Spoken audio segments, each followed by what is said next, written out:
Okay,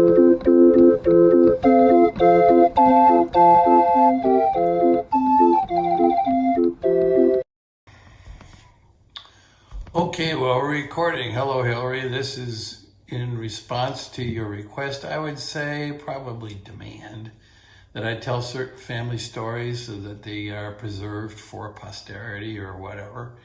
And so this is the first one of what may be 10-minute segments. We'll see. Anyway, the first one is in response to your request. You want to know more about your mom's side of the family as I learned it over time, since that seems to be a record with a lot of gaps for you. So I'll just spew out what I can recall and give it some historical context, which was another thing you wanted.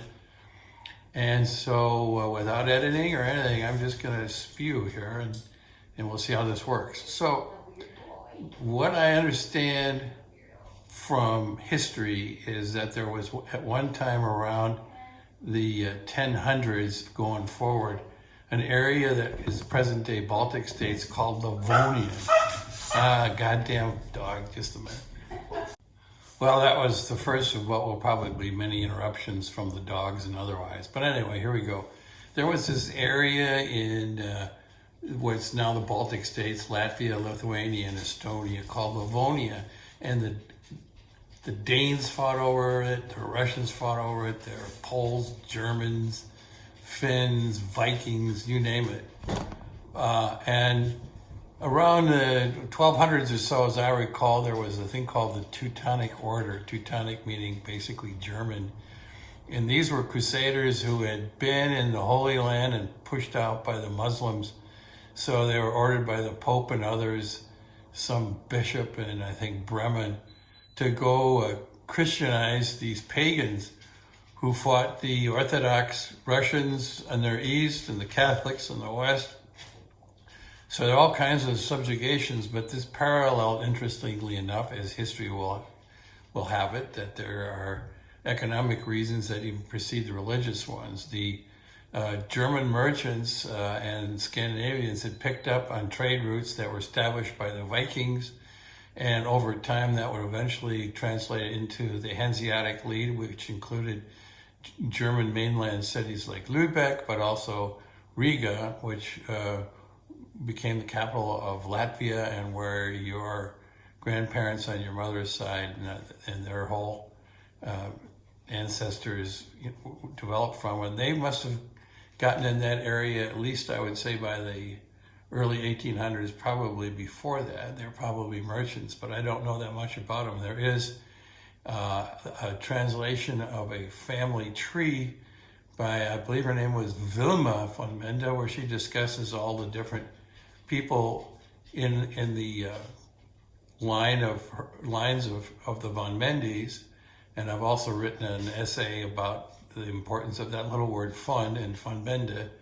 And so that's all available on our website, which I will cite to you when I edit this thing. I'll put the website up there so you can look at some of these materials.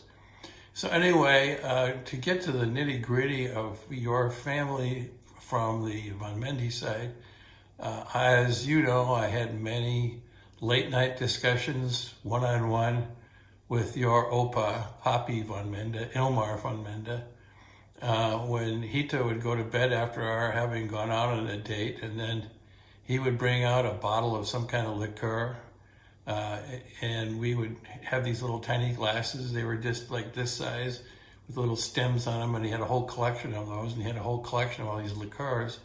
And he'd pour me one, he'd pour himself one, and then I'd ask him questions about what it was like to live in Latvia when he was growing up and through the war.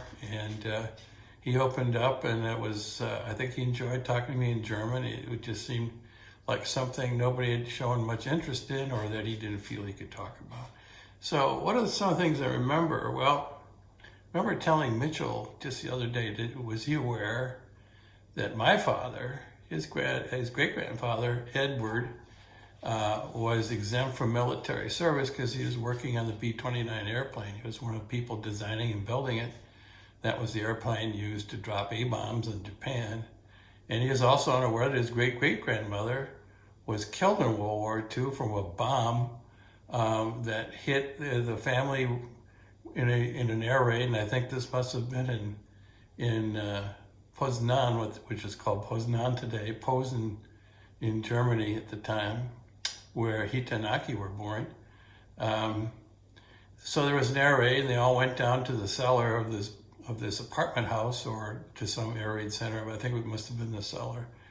And they're so used to just having these bombs land elsewhere that the grandmother said, I forgot something upstairs and would go get it. And they said, no, stay here. She says, no, just take me a minute to go get it. And so she went upstairs into the building at the time when a bomb hit it, and that killed her. So even these simple stories that ought to be known by everybody apparently aren't. So I'm just going to start randomly talking about some of these things. The city of Riga is something that both Ilmar and Eleanor your Oma, talked about a lot. They love that city. There was apparently near it a beautiful sand beach with views and bathing in the Baltic Sea. Riga is right on the Baltic Sea, and it's of course a great port, and where German colonies arose primarily, I think, with the trade routes and the blossoming trade. Riga was for many years in separate segments. There were the Latvian people, the Russian people, and the German people, and they all had their own separate neighborhoods, schools. They all respected each other, I think, to a certain extent, but the cultural and political and educational elite were definitely the Germans. In the 18th century, a famous philosopher by the name of Immanuel Kant taught from there, and it was a place where people with enterprising ideas could go and really develop them. The agriculture was done mostly, I think, by Latvians and Russians. In all of the schools in Latvian, everybody was required to learn the other national languages. So Mommy and Papi, as I call them, or your Oma and Opa, spoke fluent German, Latvian, and Russian. And that probably saved your Opa's life, because rather than having a gun shoved in his arms and said he'd go to the Eastern Front and kill Russians, where most of those Germans didn't come back. They either died by the millions on the Eastern Front, or they were captured and taken to Russia as prisoners of war, where I think very few of them returned. Ultimately in 1955, when Stalin let them go back home in an exchange, I think there was some kind of deal there, but at least that was a massive return of German POWs, but that was 10 years after the war. And Papi himself was a POW of the British. And so I'm just going to get random here, jump ahead. I was talking about the beauties of Riga, but I'll get back to that. So when he was a prisoner of war, he was put in a soccer stadium in Belgium, and he and this other guy kind of stuck together and supported each other, but they got one canteen full of soup a day and a blanket. And if you lost your blanket, you would die from exposure. And it got so crowded in this particular soccer stadium that it was very difficult to lie down. You were practically had enough room just to stand next to people. And he and his buddy were approaching the point of dying of malnutrition. And rather than having that happen on their watch, the English simply let them go. They went outside the soccer stadium and started wandering around. And somehow they made it to, I believe, a farmhouse where this woman prepared a big bowl of steaming hot potatoes and gave it to them. And he told me this story a number of times. And I think that's the way old people are. They like to tell the stories that give them happy memories. And his eyes would always light up when he described the indescribably delicious taste of these potatoes. He said before or after he had never eaten anything quite so delicious. So, and before he was captured by the English, he had been on a patrol. Things were falling apart completely on the Eastern Front. So a lot of soldiers were shoved to this futile defense of Germany along the Rhine River as the approaching English and American troops were storming through France. And so this buddy of his and he were ordered by this young officer to basically go on a kind of suicide mission, just a small platoon to fight these oncoming tanks and everything. And this guy was apparently some crazy fanatic Nazi, was a dead ender. So their plan was to keep marching with this platoon towards where this officer wanted to take them. This second little water break.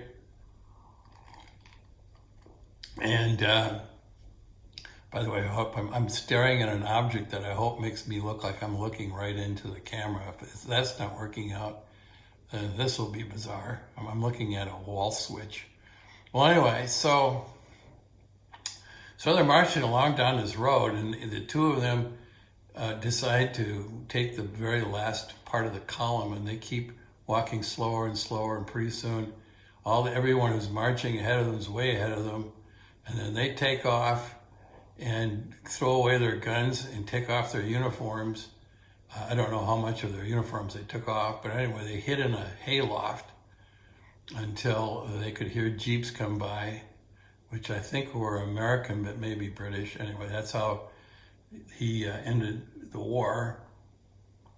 So I got a few more war stories, but I'm going to switch back to trying to make this thing historically significant. So they would talk about Riga as this beautiful city on the Duna River, and you'd go down with this perfectly white sable sand. It was just like silk in your hands, and Eleanor, your Oma, would just wax poetic about how beautiful that sand was and how they'd go there for picnics and outings.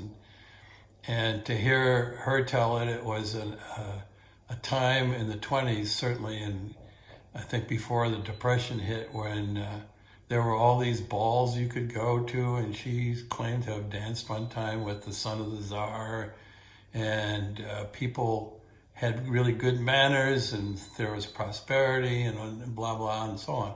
So one of the major things they had in their home was a painting of this medieval, I want to call it looks like I want to say a powder munitions round structure that would hold ammunition and weapons and stuff, like an armory. I'm sure that's not it. It's probably some kind of wall or cistern, but it's this round oval thing that sits in the middle of Riga. And normally I'd look it up in Google and tell you what it is, but you told me not to do any research, so I'm just taking your orders. Anyway, this rounded thing was part of a painting that they had, a little painting in the living room, and it was there, and it has this sort of little teapot kind of dome on it, little trees and a little road leading up to it. It was all painted in a pretty little, almost pastel kind of thing in a little frame. And that was their one remainder of Riga in their home, in their memory. And they just loved it. And I guess Hans went there recently and fell in love with it, and it's a very pretty place. And the Baltic people are gorgeous. I mean, you pick any of those three countries, they're all beautiful.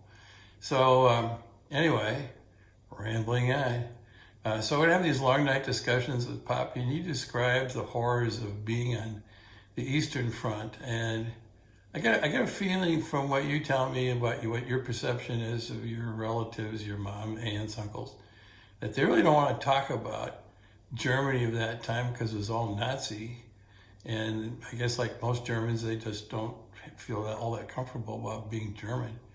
But that's an irony, because neither of your grandparents were Nazis, and they've fended off attempts to get them into the party. Now, there was I want to say a brother, Heino, Heinrich, called Heino, who was in the SS. And those guys were really mean bastards. And they're the ones who, rounded up the Jews and exterminated them and so on. He himself probably wasn't involved in that. But the stories that they would tell about him and his redheaded wife, it sounded like they attended several orgies and were drunk all the time. And they wound up in Minnesota, and I met them, and they looked like burnouts. people who would have done that kind of thing, and kind of scary. This guy was, as I recall, and this is probably all garbled, but I remember him just be kind of this bald-headed guy who would show up every now and then at your grandparents' house in St. Louis Park at 2601 Toledo Avenue South, right across from the synagogue in St. Louis Park. And they'd show up, and I think your Oma was really glad when they left. I think she felt very uncomfortable having them around. And so that's part of your relations, and that made it to Minnesota. And in his case, maybe from war trial tribunals for all I know. But anyway, there's even this great story. It's another story that I would hope it gets preserved, is that on the Eastern Front, I meant to say, the Russian saved Opa's life. That's because he became an interpreter. And so they would get prisoners from the battlefield, bring them back behind the front for interrogation to find out things like where are the partisans, the guerrillas hiding out, how many tanks are there coming, getting all the intelligence an army would get. So he would be involved in the interrogations, translating what they're saying in Russian to German, vice versa. So if you're going to be in a war situation, it's good to be in a place where you're away from the fighting and where all the bombs and artillery are landing. But as things started falling apart on the Eastern Front rather drastically, after Stalingrad in 1943, by the way, the year I was born, I like to tell people, there was a time when Hitler and I were on the planet together. That's how old I am, and how much luckier I am than Hitler was. Well, anyway, so in 1943, things were falling apart in the Eastern Front. An entire gigantic army, I believe it was the 7th Army, surrendered to the Russians. There was like a couple 100,000 soldiers in one shot, because Hitler demanded that nobody retreat, that would be cowardice. He was really crazy by then. So in this crazy chaos, there came a moment when an officer came up to Ilmar von Mende and said, when you're done interrogating this guy and finding out, he says, shoot him, because we have no place to put him, and keep going. So he was given orders to kill an enemy combatant in an obvious war crime, because the guy was at that point a prisoner. But of course that went on routinely on both sides in the Eastern Front. But he didn't do it. He refused to do it. And I don't know what went on in his mind. He just said, I couldn't bring myself to do it. It wasn't like anything moral. Well, it was moral. He just couldn't bring himself to do it. And that's treason. And he would have been shot right there by the guy giving him the order. But things were in such a chaotic state that he was able to just basically tell the prisoner that he was going to go out for some coffee and, be a while before he came back, and he didn't put any restraints on this guy. So of course when he came back, the guy was gone, and fortunately so was the officer who gave him that command. He either got killed as the war kept rolling on, or there's just so much confusion. Here's another war story. I'm rambling and moving around, but that's what you want. That's what you're going to get. So here's another war story. So he got sick one time, and they sent him to a field hospital, and he had something, I don't know, dysentery or something, but he couldn't be with his unit.